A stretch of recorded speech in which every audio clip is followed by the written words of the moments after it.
வணக்கம் viewers, வாழ்த்துக்குடன் Shanthi's food kitchen. இன்றைக்கி நம்ம இஞ்சி முரப்பா செய்ய போகிறோம். எல்லாம் எடுத்துருக்கேன். இந்த இஞ்சியை தோல் சீவிட்டு கட் பண்ணிக்கலாம்.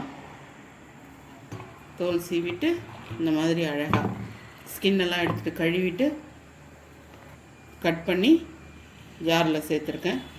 இப்போது அரைச்சிட்டு வந்துடலாம். இஞ்சி அரைச்சாச்சுங்க. அடிகனமான ஒரு பாத்திரம்,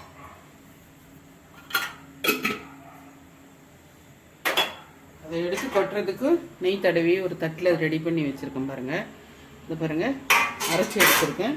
இவ்வளோ வந்திருக்கு. ஒரு கப்புக்கு கொஞ்சம் கம்மியாக இருக்குது. இதை சேர்த்துக்கலாம்.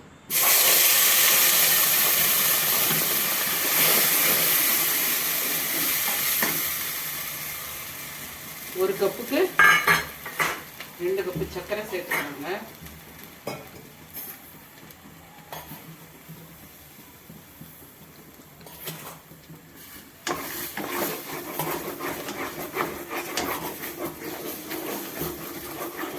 பாருங்க,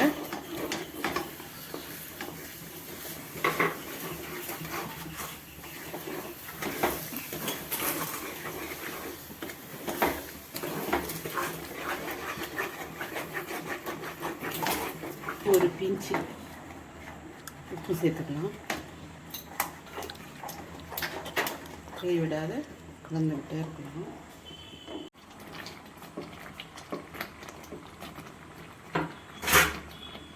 ஏலக்காய் பவுடர் கொஞ்சம் சர்க்கரை வச்சு நுணுக்கியிருக்கேன், அதை சேர்த்துக்கலாம்.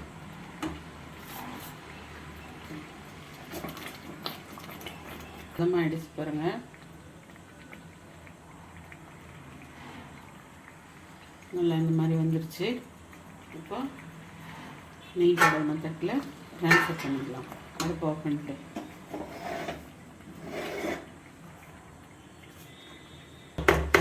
அப்படியே ரெஸ்ட்டில் விட்டுடலாம். 2 மணி நேரம் அப்படியே ஆறட்டும். கொஞ்சம் கதன்னு இருக்கும்போதே நம்ம ஸ்லைஸ் போடும்போது பார்க்கலாம். தூக்கிட்டு போட்டா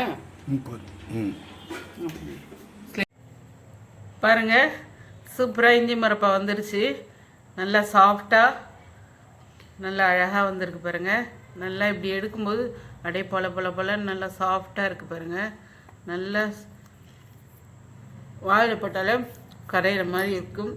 இது மாதிரி செஞ்சு நீங்கள் ஒரு ஏர்டைட் கண்டெய்னரில் போட்டு வச்சுட்டிங்கன்னு வச்சுக்கோங்க, எவ்வளோ நாள் ஆனாலும் ஒன்றுமே ஆகாது. தொண்டை ஒரு மாதிரி இருக்கும்போதோ இல்லை ஒரு பஸ்ஸில் ட்ராவல் பண்ணும்போதோ யூஸ் பண்ணிக்கலாம். நீங்களும் செஞ்சு பாருங்கள். ஷேர் பண்ணுங்கள், லைக் பண்ணுங்கள், கமெண்ட் பண்ணுங்கள்.